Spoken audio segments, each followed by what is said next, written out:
Hello, my name is Leo. I am 10 years old and I live in a small, colorful town. I want to tell you a story about a very special day. It was a sunny morning. The sky was blue and the birds were singing. I was walking to the park with my best friend, Mimi. Mimi is not a normal friend. She is a little talking cat.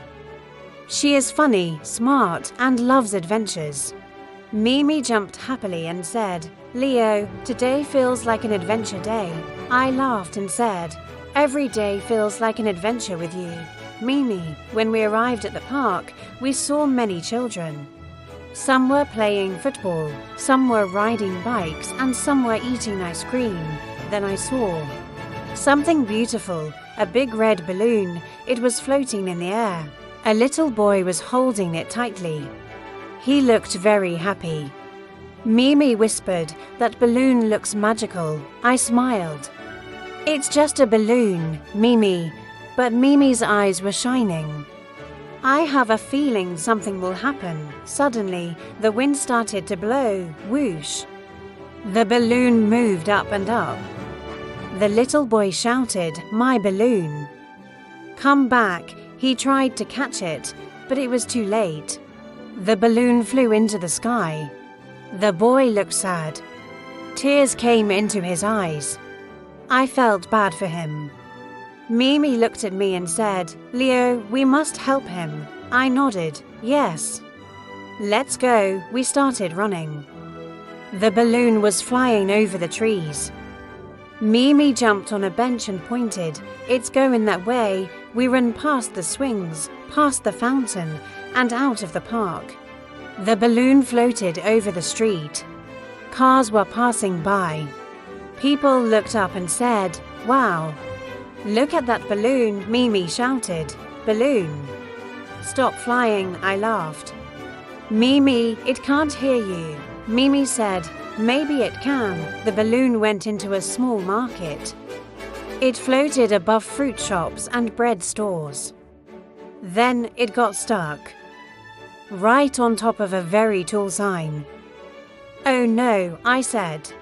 "It's too high." Mimi looked at the sign carefully. Then she smiled. "I have an idea." I asked, "What idea?" Mimi pointed at a ladder near a shop. "We can use that," I said. "But Mimi, that ladder is for workers." Mimi replied, "Today, we are balloon rescuers." We carefully moved the ladder.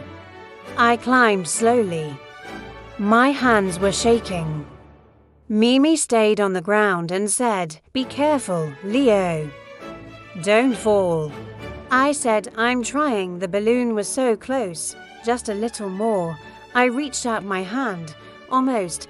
Then, pop, the balloon moved again because of the wind. "No," I shouted. It escaped.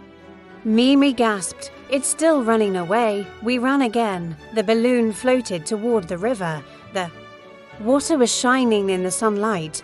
Ducks were swimming. The balloon was going down.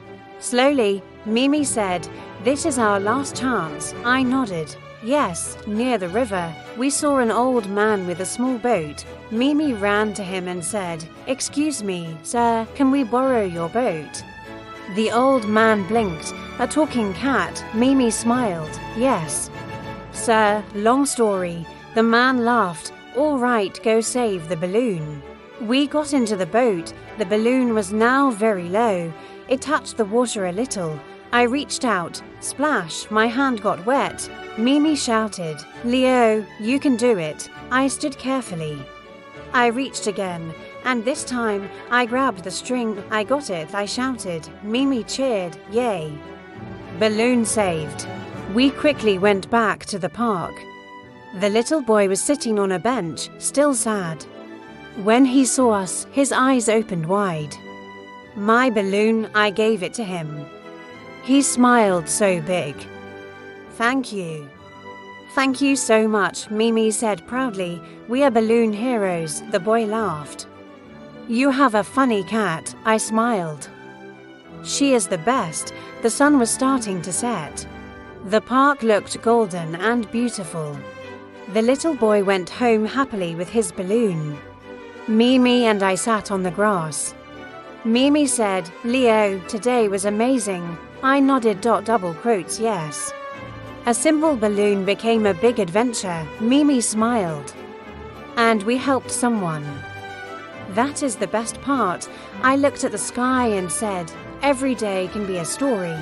Mimi replied, "And every story can teach English." We both laughed. The end.